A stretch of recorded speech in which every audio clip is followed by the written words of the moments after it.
This is CBC Nova Scotia News. Tonight, day 2 of the election race. Nova Scotia political leaders talk character on the campaign trail.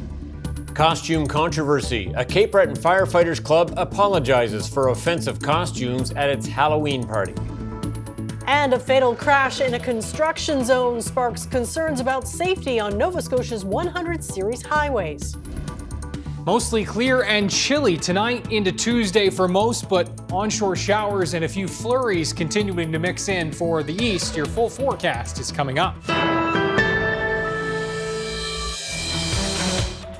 Good evening. On the second day of the provincial election, the Liberals and NDP are taking aim at the credibility and integrity of Tory leader Tim Houston. Houston, meanwhile, talked about affordability. Our Michael Gorman has the rundown.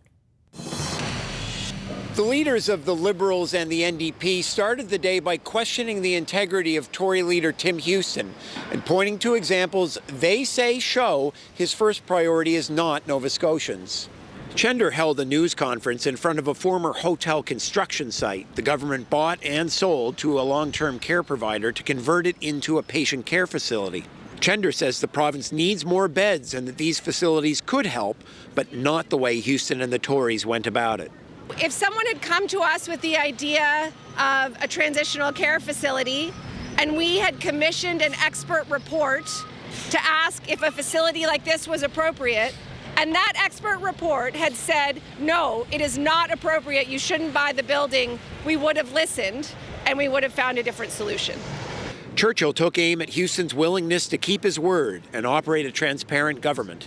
I think Tim Houston's leadership is the type that rewards friends and donors over Nova Scotians. The type that allows millions of taxpayers' dollars to fly out the door in untendered contracts, that spends billions of dollars outside legislated budgets, and the type of leadership that misleads to get votes. Churchill says a Liberal government would establish an ethics commissioner, give the Auditor General more resources, and the Privacy Commissioner more power. Houston's focus today, after taking shots at the federal government and his provincial rivals over the carbon tax, was affordability. He touted a previous announcement to reduce the HST by 1 percentage point this April. A PC government would also increase the minimum wage to $16.50 in 1 year and raise the basic personal exemption on provincial income taxes by $3,000. Cutting the HST will save Nova Scotians an average of $250 a year. That's real money that people can spend on things that matter the most to them. The Liberals had 8 years to cut this tax. They didn't. We did it. As for the NDP, while they were in government, they actually increased the HST. Green Party leader Anthony Edmonds issued a news release saying he was disappointed with Houston's decision not to stick to his fixed election date promise. Edmonds is worried that it could lead to low voter engagement and turnout. Michael Gorman, CBC News, Halifax. A Nova Scotia woman took her struggles with the healthcare system to Tim Houston's campaign kickoff yesterday. She applied for medical assistance in dying after the province denied her request for out-of-province care. You keep talking about speaking to Nova Scotians. I have emailed you, I have mailed you. My case is in a judicial review right now, and you have ignored it every single time. Well, certainly, look, I'm When concerned. are you going to fix health care for me? Yeah, look, there's work to be done in healthcare for sure. You know, I'm sorry to hear about your There's generally work to be done in health care. That's Jennifer Brady confronting the PC leader at a rally in Bedford. As we've reported previously, Brady has lymphedema, which causes an accumulation of fluid and can result in painful swelling. She's seeking surgery that is covered by MSI, but no one in the province provides it. Brady says after years of petitioning the province for out-of-province care, her action yesterday finally prompted conversation about her case with Houston.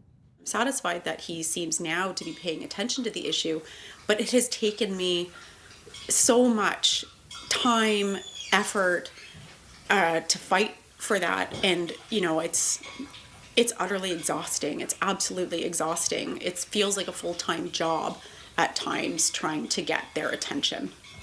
Brady's case is currently under judicial review. She spoke to the NDP and Liberal leaders after our original story on her request for medical assistance in dying aired. Nova Scotia's voice at the federal cabinet table says he finds it curious that Tim Houston has called a snap election to strengthen the province's bargaining power in Ottawa. It's one of the two reasons the PC leader has given to justify going back on his word to wait until the fixed election date next July. Sean Fraser had this to say to reporters in Ottawa today. The whole argument around needing a stronger mandate when you actually have a majority already is one piece. But when you layer on top of the fact that there are hundreds of millions of dollars on offer right now that the federal government, and sometimes me personally in my capacity as Minister of Infrastructure, have put on the table, betrays the idea that there's a larger majority needed in order to negotiate. Fraser says Ottawa has offered the province $325 million as its share of the cost of reinforcing the Chignecto Isthmus and has millions more on offer to help pay for school lunch programs and expanding daycare spaces. He says all the province has to do to get it is say yes.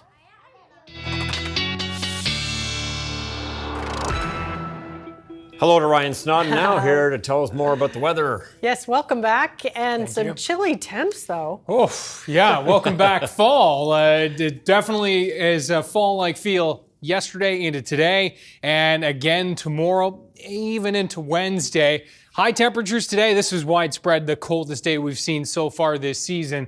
5, 6, 7, 8 degrees down in through the southwest. We did get to 9 down at Back Row, but yeah, it is definitely very, very chilly. Those northwest winds making things feel cool. And of course, we've had snow today. Cape Breton, even down in the lower terrain areas, but higher terrain areas is where we've really been picking up accumulation, and the snowfall warning does continue for higher terrain areas there. Into Tuesday, more onshore showers and flurries coming in from the Gulf for Cape Breton and the Northeast, and even down towards the Eastern Shore, but high pressure keeping the skies quite bright for the rest of the province. So you can see temperatures a little bit warmer for tomorrow. We'll be in the widespread 6 to 9 range, and the wind's a little bit lighter for Tuesday as well. So it's going to feel just a little bit warmer, no question about that. Now, this high moves off to the east. The wind's becoming southerly in this warm front, which is going to move in for Wednesday evening with some showers, just a few showers. But the biggest thing it will do is shift that wind to southerly, and that will open the door and allow one of the warmest air masses on record to be moving in just in time for the trick-or-treaters on Thursday evening. We'll talk about that with your full Halloween forecast in 7 day coming up. They're going to like the timing of that, yeah. Okay, thanks so much, Ryan. Thanks, Ryan. Thank you. Well, there are calls for anti-racism training after 4 people dressed as Ku Klux Klan members arrived at a Halloween dance at the North Sydney Firefighters Club. It happened Saturday night. There have been hundreds of comments about the incident online since then. Officials with the fire department have apologized to the community, but have declined to be interviewed today. The people dressed as Klan members are not associated with the firefighting service. Jason McLean, whose father is a retired volunteer firefighter at the hall, says the apology alone isn't good enough. The apology on its own is hollow.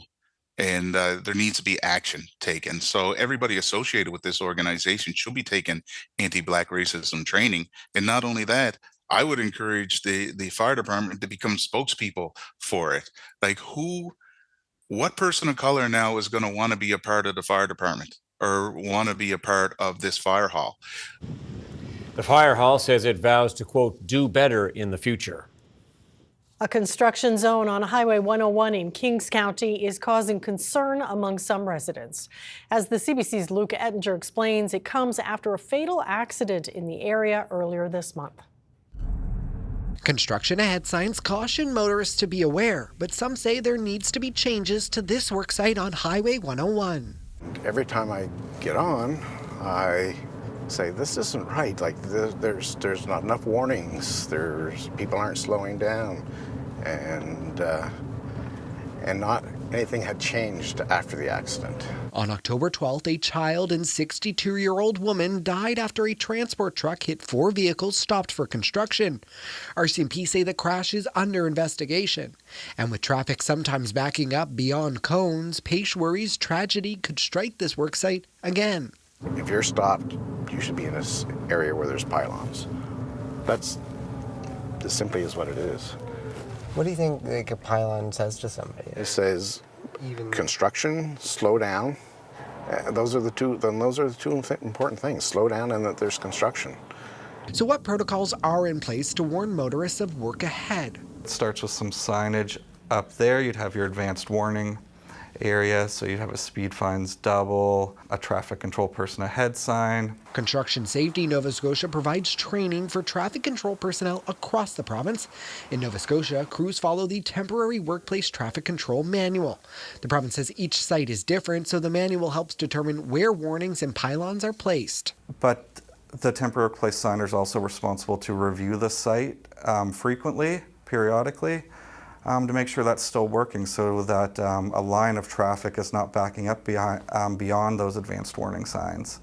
Quinn says motorists should contact the Department of Labour or Public Works if they're concerned about a site, but those behind the wheel also have a responsibility. Inattention can be a big issue. If they're coming up to a site, have not paid attention to the signs as they're approaching, they may not be prepared to stop or to adjust their travel, to change lanes or whatever it may be. Speed is another factor in construction zone crashes, which is why fines double. The reason for that is to make sure that the people who are working there and the other drivers using those construction zones are going to be safer. McCann says even with construction delays, aggressive or angry driving is not appropriate. Luke Ettinger, CBC News, New Minas. It is the final week of Mi'kmaq History Month. This year, CBC Atlantic has teamed up to produce a series called Nourish: How Elders Feed Our Souls. We asked creators across Mi'kma'ki to write a love letter to an elder in their lives. Lilybeth Fisher is a 15-year-old high school student from Glooscap First Nation here in Nova Scotia. She wrote a letter to her great-great-uncle Basil Peters. Dear great-great-uncle Basil Peters, I was a young girl when you moved onto the spirit world, and although I don't remember you well, your spirit and memory feels like I've known you forever. I do remember you called me Bogosi, which means water lily in Mi'kmaq. I remember your long silver hair, which you would always have back in a braid. You always wore it with such pride. I remember being at your house in Millbrook, swelling all the sacred medicines, mostly sweetgrass and sage. You had a lot of it in your home, along with your baskets and drums. You were a gifted basket weaver. My family still has your baskets today. I remember seeing them at your shop, the Glooscap Trading Post in Millbrook. Seeing the colorful skirts, beads, shirts, gems, beaded jewelry, wooden sculptures, moccasins, and crafts. That memory will always live with me. Mi'kmaq artist Gerald Glode was one of your basket weaving students. He is a family friend and he had many stories of you. You told him about the stories of your father, Chief Lewis Peters of Bear River, how you would go trapping, fishing, and hunting with him and his brother, canoeing on the turnpike to Kejimakujik. You told him legends, in which he has told me. You said your biggest regret is that you didn't have children of your own. So, you taught your nieces, nephews, great-nieces and nephews, and great-great-nieces and nephews. You were always so proud of our language, culture, and heritage, speaking our language to community members and children. Many family members, friends, and even strangers speak of you. They tell me about your kindness, wisdom, humor, creativity, and skills. You're many things: a teacher, a storyteller, an artist, a student, a business owner. But most of all, you are a friendly soul who helped anyone in need, family or not. I like learning about you through the stories I hear. I like the fact that the piano you used to play is now in the Glooscap Chapel. Or how you went to the National Powwow with my grandmother, your niece, in Toronto. She said you enjoyed it there. Nervous, but you loved it.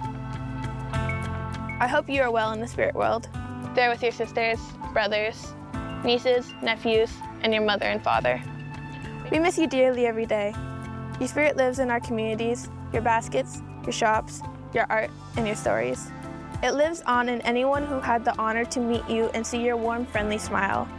I hope to be like you, to have the same impact you had on Mi'kmaq communities and Nova Scotia, to be a friend to all and share my stories. Yes, I live.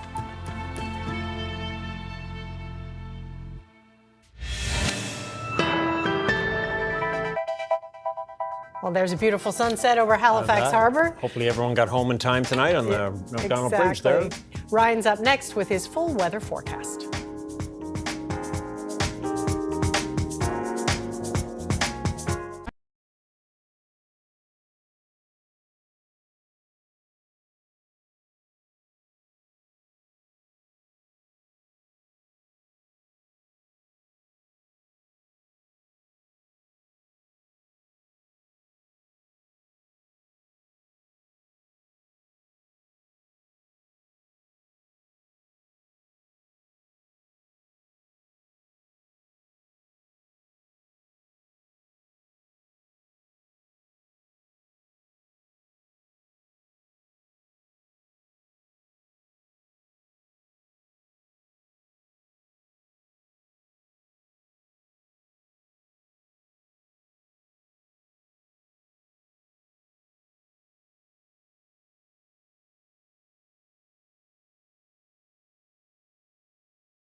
Welcome back. After weeks of rumblings, a provincial election was called yesterday. As Nova Scotia's three major parties officially hit the campaign trail, the CBC's Jean Laroche and Michael Gorman share their early insights.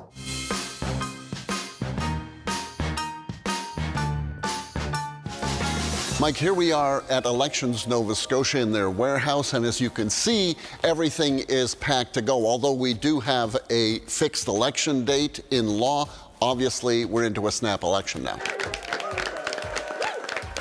That's right. And in fact, the folks here at Elections Nova Scotia started preparing for this way back in June when Premier Tim Houston first started musing about breaking his own fixed election date promise.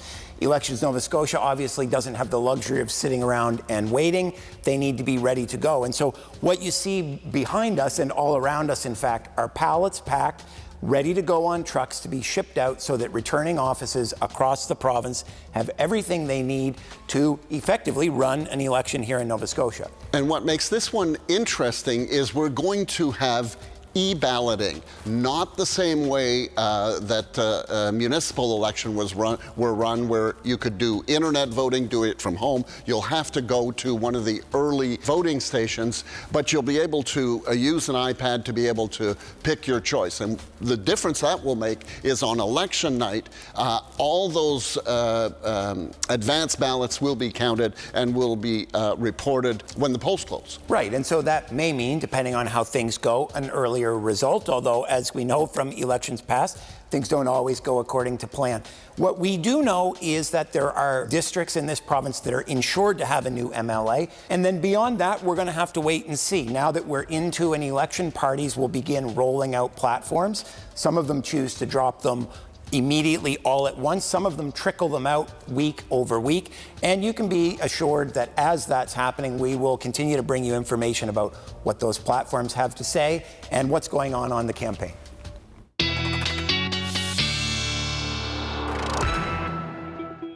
All right, we won't press Ryan for weather conditions on voting day just yet. A little soon. A little time to go, but yeah, what's it looking like the next little while? Some folks scraping off the windshields this morning, right? Yeah, and yeah, some snow even across the mainland in the metro area. Had a few flakes flying, but most notably in Cape Breton, and that is where this picture was taken this morning. Brace yourself. Yeah, not too bad. No, not too bad. It's a little dusting, right? For sure. No one's shoveling that. A skiff of snow, as Grandma Snoddon would say. That's from Sharon, and thanks to Sharon for sharing this one. And yeah, that's been, Inverness County's been kind of bearing the brunt of it for today. This is where the snowfall warning is in effect. Again, lower terrain areas, it's been kind of lighter and slushy accumulation, and it's the higher terrain areas that could pick up upwards of 15 to 20, even 25 centimeters by the time things are said and done. It's because we've got these kind of bands of snow rolling in from the Gulf. And again, colder temperatures over the now warmer water temperatures. That's really been promoting that sea effect snowfall, which has been rolling in. And yes, some showers and a few flurries mixing in down around the Northumberland shore. The winds today, you can see from the northwest with the arrows here, generally in that 20-30 range, but some stronger winds towards Cape Breton, and this is where we're gusting upwards of 60. And with the temperatures, this has really been making it feel even more raw. Now, 1 in Sydney right now, 4 in Halifax, and I'll tell you, with these clear skies tonight and that northwest wind becoming lighter, it is going to be a chilly night, no question. You can see this is where all the action has been today and will continue to be tonight with these onshore streamers coming in. Now, it's all behind this cold front, which has ushered in this chilly air mass, this area of high pressure, reinforcing that with that northwest wind. But as the high moves overhead into tomorrow, the winds are going to become lighter, and so that will be a more favorable day right off the hop. Temperatures a couple of degrees warmer in most cases. Looking our way back to the south and west, and not only 1 but 2 warm fronts we're going to be watching here, and this is again a big push of warm air coming in from the south.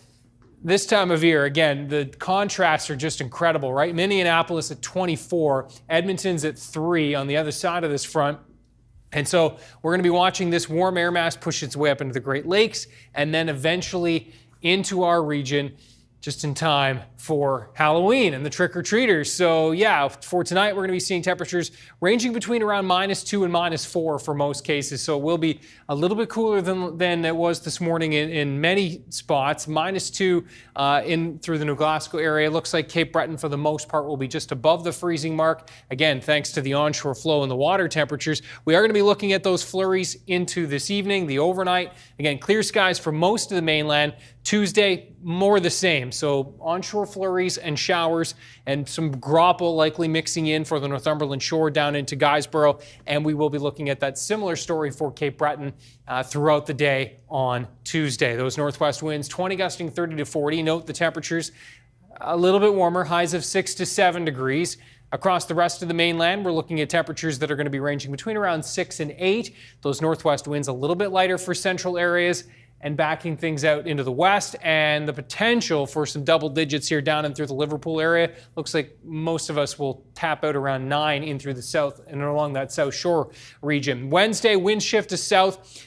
Increasing clouds throughout the morning, pretty cloudy into the afternoon. There is an isolated chance of a shower here in the western third of the province into the afternoon, as you will see, but it looks like it's going to be really light, and so watching that potential, but the greater risk is actually into Wednesday evening as that front does cross, and then you can see this warm push comes in for Thursday.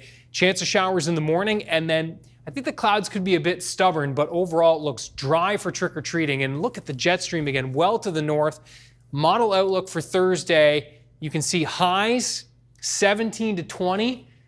Into trick-or-treating time, temperatures into the mid-high teens to start, and even by 9 o'clock, and those kids, I'm thinking maybe hitting a few extra houses with those temperatures staying well into the double digits and teens as we work our way into the later parts of the evening. Note those showers back on tap for Friday, but still mild, and then, yeah, the bottom falls out of it for the weekend.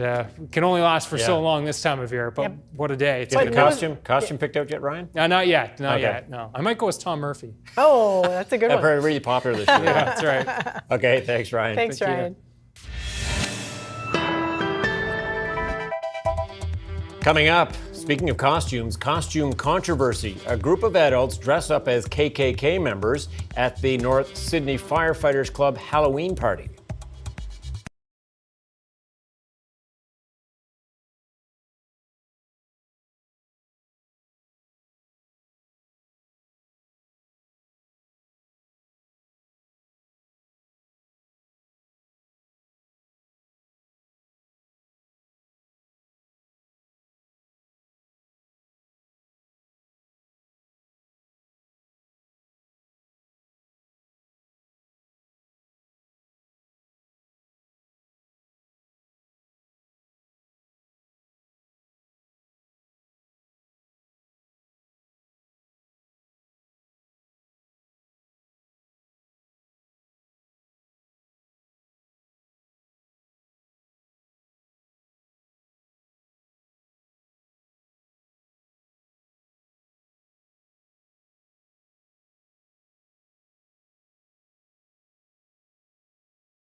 The images of 4 people dressed in long white robes and pointed hoods at a Halloween dance at the North Sydney Firefighters Club is drawing ire. Officials with the fire department have apologized to the community but declined to be interviewed today. People dressed as Klan members are not associated with the firefighting service. Well, you may recognize Jason McLean. We've had him on the show many times talking about labor issues in this province because of his role in unions. But tonight we're speaking with him because of his family connection to the fire hall in question and his concerns around the issue. First of all, Mr. McLean, what is your connection to this fire hall? Well, actually, my father is a longtime fireman. He's now retired, but he's been connected to the fire department through most of his career. What did you think then when you saw the image of these people showing up in these costumes? Well, shock and dismay and anger. I had all the feelings. But how could this happen in 2024? How is this condoned? And so what I did right away was snapped the picture and sent it to my father, who got in contact with Chief. Some were saying, oh, look, having some fun, it was a Halloween, dressed up night kind of thing. And some were saying, well, you could pretend these were just ghosts. And in fact, I think that someone may have taken the cross out of the person's hand and said, move on. What do you think about that kind of an approach? That is exactly what the problem is. Basically, the dress up as a KKK just trivializes the real pain and discrimination caused by racism. So this is something that, it's good to have an apology by the fire department, but at the same time, I think this is a teachable moment. Something has been lost here, and for people to think that's okay, but also for people to allow them to come in and take part in a public event is something that's very troubling to me, as it should be to most. And I would question those that aren't troubled by it or outraged by it. That is a problem, and it's a problem because this was a racist act. You acted as if you were a racist group, and that's not funny. So what we need to be able to do is, work from that apology, but the apology has to be bigger than that. You have to, for one, with the apology, as acknowledging that something's wrong, but then we need to move into education. We need to start listening to the community. Also, try and make amends in some way, and that would be by implementing some policy changes, to having a commitment to action, to do more things, and then the ongoing reflection. It's something that people need to realize is wrong, and it's something that people need to be able to act appropriately to when they are confronted with somebody acting in that manner. Yeah, and as you mentioned, there was that apology there. What did you make of the apology? I gather there might even been a second one, but what did you make about the apology? The apology on its own is hollow, and there needs to be action taken. So everybody associated with this organization should be taking anti-Black racism training. And not only that, I would encourage the fire department to become spokespeople for it. Like, what person of color now is going to want to be a part of the fire department or want to be a part of this fire hall because they condone, or it's felt as if they condone, and that's what we're seeing right now, these types of actions. So I think there needs to be a very vigorous approach by the fire department to get involved with the community and to be able to push back on anti-Black racism. And so what is lost then if the fire hall or others don't make this a teachable moment? Well, then this is all for naught. And they said they will do better, but do better is within action. So let's see better come from this. You can't control who's going to come into or show up to your building, but you can control who's going to be in your building and enjoying your building. And they need to be making just proper actions moving forward. And I would question how many Black people are involved with the fire department right now in Cape Breton. I dare say very few, if not just one, and that would be my father, and he's retired. So there needs to be active recruitment. People need to see people in the community. And I won't negate one thing that people say, that firefighters are heroes. I absolutely believe that as well. However, something went wrong here that's broken within society, within my community in Cape Breton, but also something embolden these people to be able to do it, but also there's a blocker in the way as well for people to be able to simply say, no, this isn't acceptable around me.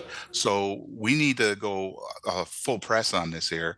And what we need to be able to do is actually have the CBRM, the new mayor and council, actually talk about this and make this part of their mandate to get rid of hate in our community, because it's alive and well.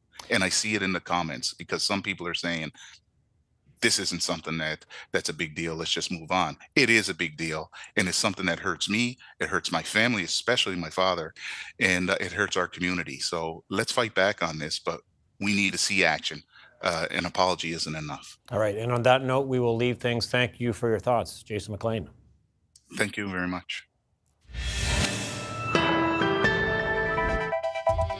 Coming up, 8 days left until the U.S. election. What polls say and what Harris and Trump are up to in the final stretch. And costly holiday. This year, the biggest scare for Halloween might come at the checkout.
Welcome back. The race for the White House is now in the home stretch. Kamala Harris and Donald Trump have entered the final full week of campaigning, still neck and neck.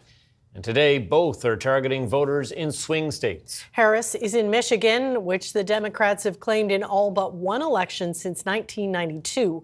Her Republican rival Donald Trump will speak in Atlanta, Georgia, but his event last night is still drawing a lot of criticism. Karen Pauls has the details from Washington. The United States is now an occupied country, but it will soon be an occupied country no longer.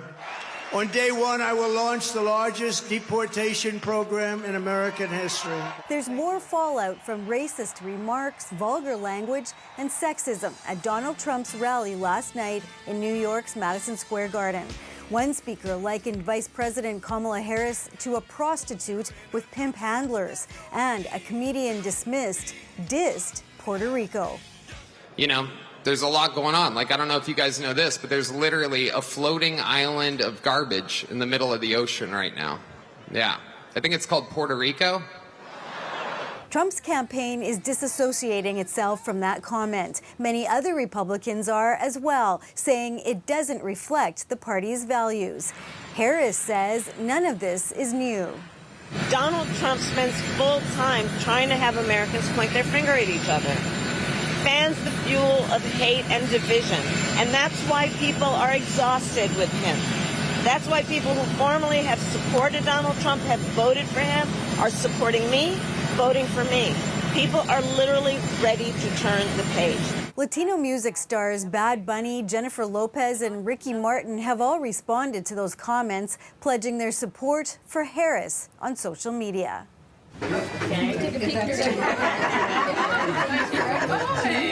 More than 42 million Americans have already cast their ballots in early voting, including President Joe Biden, who had this response to the Trump rally. Embarrassing. It's beneath any president, but that's what we're getting used to. That's why this election is so important. You know, most of the presidential scholars I've spoken to talk about the single most consequential thing about a president's character. Polls are still showing Trump and Harris in a dead heat. Karen Pauls, CBC News, Washington. The latest round of Gaza ceasefire talks have resumed. Israel says it expects they'll continue over the next few days. Hanging over them, a new grim report. Officials in Gaza say the number of confirmed deaths has now passed 43,000. Sasha Petrusik reports. Negotiations are supposed to get underway today in Qatar, in Doha, as the different sides get together to discuss an Egyptian proposal to come up with a ceasefire deal for Gaza. That would be the first time that the sides have gotten together really to talk about this since last August, and it's been difficult to get things going. This proposal is quite modest. Egypt is calling for a 2-day ceasefire, which would allow Hamas to release 4 Israeli hostages. There are about 100 who are still held in Gaza. And in exchange, Israel would increase the amount of aid allowed into Gaza, and it would release a certain number of Palestinian prisoners in Israeli jails. Not clear how many. Of course, all of that is on the table being discussed now or quite shortly. Egypt and Qatar are acting as mediators in all of this, along with the United States. Israel is there, represented by the head of Mossad, which is the intelligence agency here. And Hamas, well, it's not at the table, but it is being kept in the loop and consulted by Qatar and Egypt. The challenge here is that Hamas does not have a leader. Its leader was killed by Israeli forces about 2 weeks ago. That's Yahya Sinwar. So it's not clear who is speaking for Hamas or whether its positions from the last time around have changed. They were very adamant that all Israeli forces had to get out of Gaza before there could be any kind of a ceasefire deal. That was holding things up, but there may be other roadblocks now in the way as well. Sasha Petrusik, CBC News, Jerusalem. Reliance on food banks continues to rise, according to a new report from the organization representing them. Food Banks Canada says 2 million visits in March set a record. The CBC's Heather Gillis takes this close-up look at the struggles in Atlantic Canada. Fresh moose stew, a welcome addition to the food hampers at the Bridges to Hope Food Bank in St. John's. Demand here is up. Bridges to Hope fed 13,000 people last year. This year, on track to help 30% more.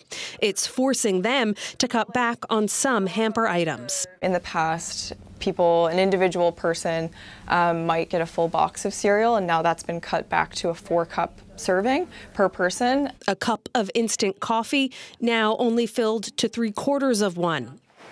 In rural Newfoundland, there's another barrier: access to the food bank itself. For a lot of people, they either don't have transportation or they have a limited budget for gas and stuff, especially in an area with no public transportation.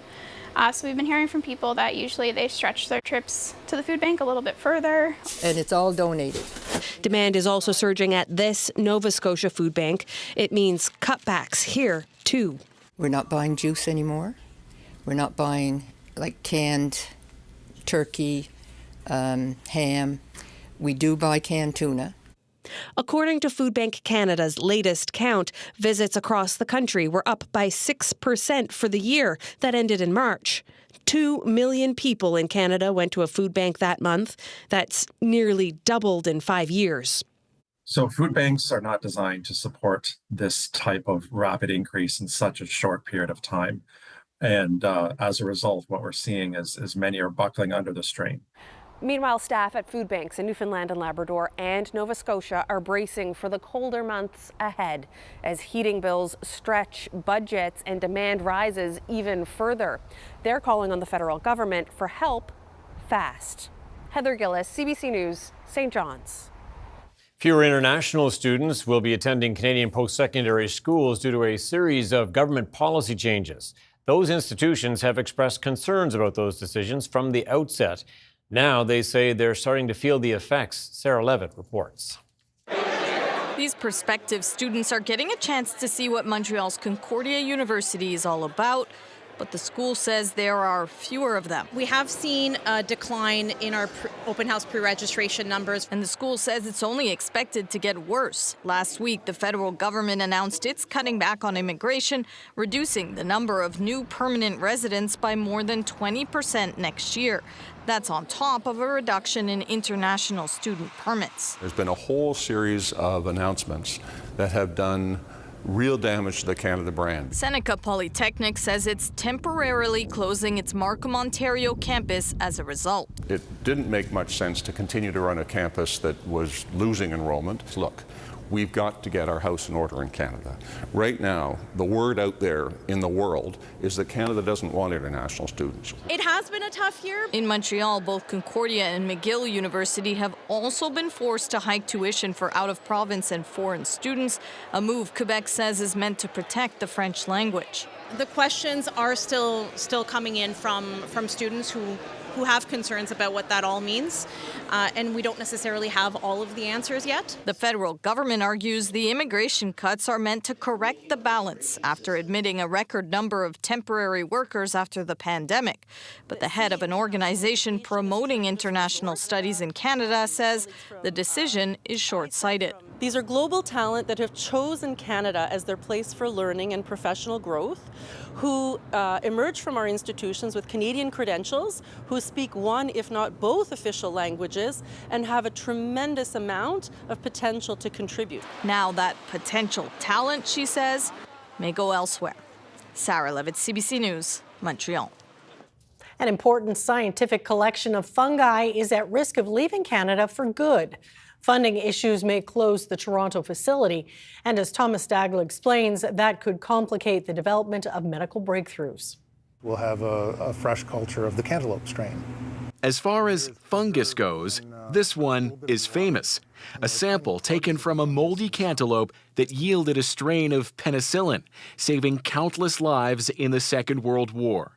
A breakthrough often associated with the Nobel Prize winner Alexander Fleming. That living fungus is one of a staggering 15,000 strains kept here at a University of Toronto facility that now faces an uncertain future. The costs to operate the biobank are probably around $120,000 a year. We've reached a point now where it doesn't look possible to maintain this biobank resource in Canada. Federal grants dried up years ago, and Director James Scott says he's struggled to scrape together funding ever since. Preserved this way, many fungi can last probably forever. Now, within months, North America's biggest collection of its kind could be broken up with fungi sent to Europe or China. A troubling prospect for scientists across this country. Losing this huge collection is going to, the impact cannot be overstated. Imagine that all of Shakespeare's works were suddenly to disappear. Importing living fungi for research can prove time-consuming and costly. Consider the deadly anthrax-laced envelopes mailed to U.S. addresses after 9/11. When Canada sought to produce a vaccine, Scott says the U.S. refused to export that dangerous strain. And all of this, he says, can't be replaced. There's no way that you can go back in time and collect those strains at the time they were collected. Scott even built a board game to raise money and never heard back from the Ontario government after sending this letter warning we have exhausted all avenues of funding. A century of research soon lost for good. Thomas Daigle, CBC News, Toronto.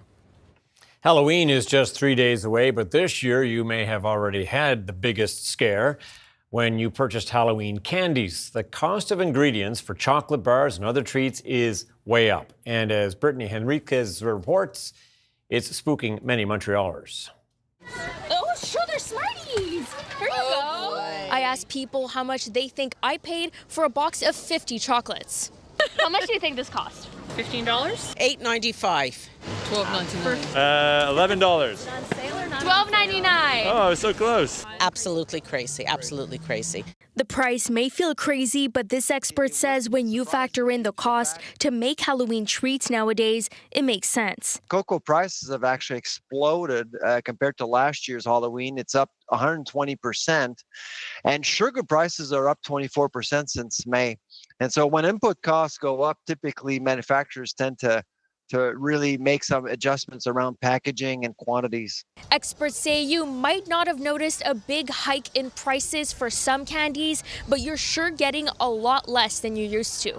The potato chips are the worst. Cereal. You open it up, it's half air. Shrinkflation is hitting Halloween candies at two levels. One, candies are smaller, so if you went out and bought some chocolate bars, you've noticed that chocolate bars are on average about 10 grams versus 12, 13, 15 grams before.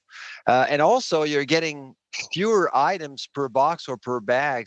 Candy givers are facing the challenge of either giving less to trick-or-treaters or paying more. Pat Petraccione gives out treats at his haunted house. This year, he says he spent $400 on candy, the most he's had to pay in 30 years. Experts worry these higher prices could deter people from giving away treats altogether, or at best force them to rethink what they hand out to trick-or-treaters. I think the kinds of candy may change. You know, there's cheaper candy, and the people go to the dollar stores to get candy as well, so that's also... But I think if the manufacturers see a lot of pushback on this, on the box of 50, for example, next year they can't make it much smaller because at a certain point you're selling wrappers.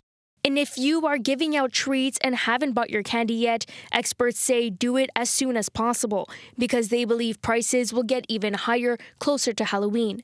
Brittany Enriquez, CBC News, Montreal.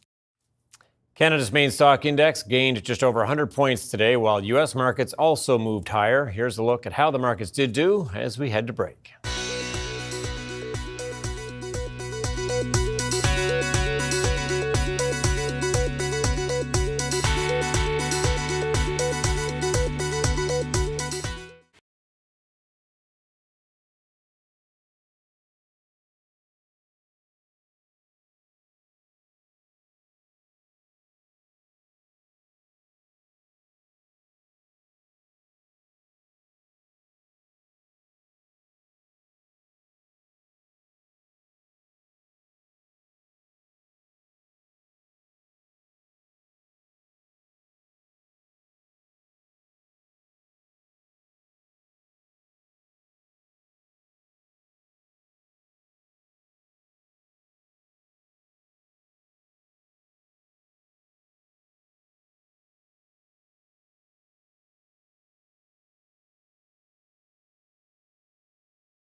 Yeah, so the snow in the Highlands, the flurries, or whatever that was in the air there in North Sydney.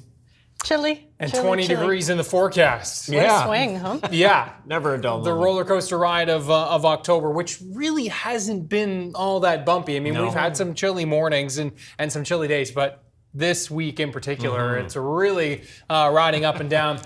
Have a look at our viewer picture of the day. And this one, we're going to zoom into the south and west. And you can see this is Pond Hook Lake. And have a look at the sunrise. Nice. Yeah. Smoke on the water. Yes, Yeah, exactly. absolutely. Nice touch. Thanks to Kevin for sharing this. Ryan's picks at cbc.ca.